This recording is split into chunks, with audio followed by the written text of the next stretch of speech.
بسم اللہ الرحمن الرحیم۔ السلام علیکم۔ امید کرتے ہیں آپ سب خیریت سے ہوں گے۔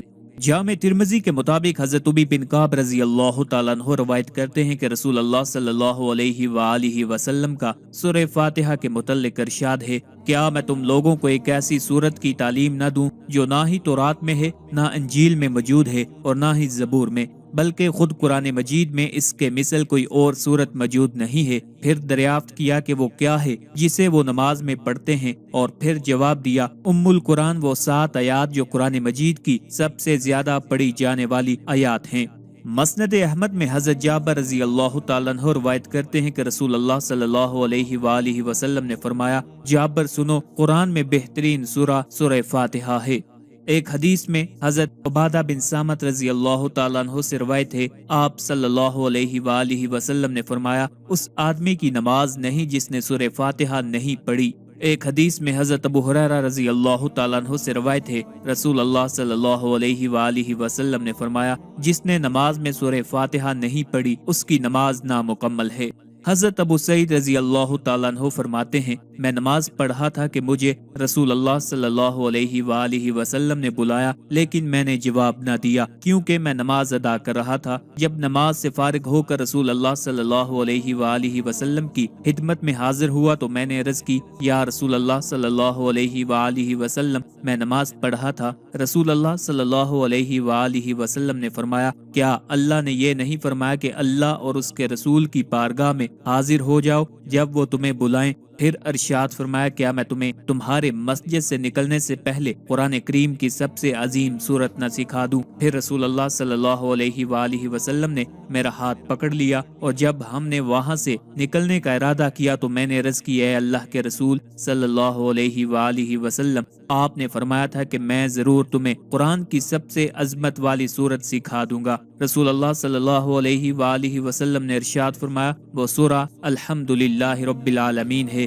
یعنی سورہ الفاتحہ ہے۔ حضرت عبداللہ بن عباس رضی اللہ تعالیٰ عنہ سے روایت ہے، ایک فرشتہ آسمان سے نازل ہوا اور اس نے رسول اللہ صلی اللہ علیہ وآلہ وسلم کی خدمت میں آ کر عرض کی، بشارت ہو یا رسول اللہ صلی اللہ علیہ وآلہ وسلم، آپ کو وہ 2 نور عطا کیے گئے ہیں جو آپ کے علاوہ اور کسی نبی کو عطا نہیں کیے گئے، اور وہ 2 نور یہ ہیں، سورہ الفاتحہ اور سورہ البقرہ کی آخری 2 آیات۔ نماز فجر کی سنتوں اور فرائض کے درمیان 41 مرتبہ سورہ فاتحہ بسم اللہ الرحمن الرحیم سمیت پڑھ کر مریض پر دم کرنے سے سخت مرض سے شفا حاصل ہو جاتی ہے۔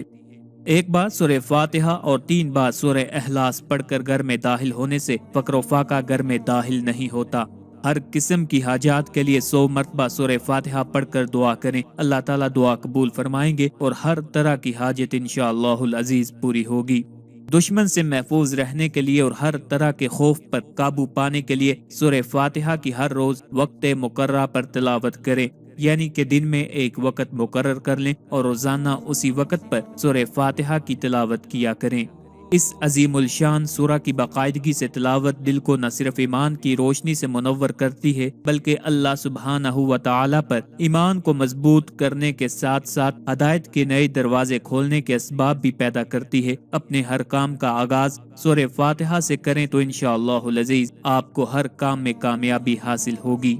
آج کی ویڈیو میں انشاءاللہ العزیز آپ کو خواب میں سورہ فاتحہ پڑھتے ہوئے دیکھنے کی مکمل تعبیریں بتائیں گے۔ یہ تمام تعبیریں آپ کو مستند اور جید فقہاء اور علماء کی کتب سے استفادہ کر کے بتائی جا رہی ہیں۔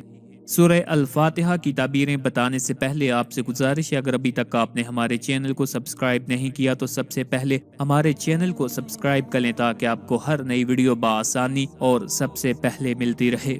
جس نے خواب میں سورہ فاتحہ پڑھتے ہوئے دیکھا تو دلیل ہے اللہ پاک اس پر خیر کے اسباب کو کھول دیں گے۔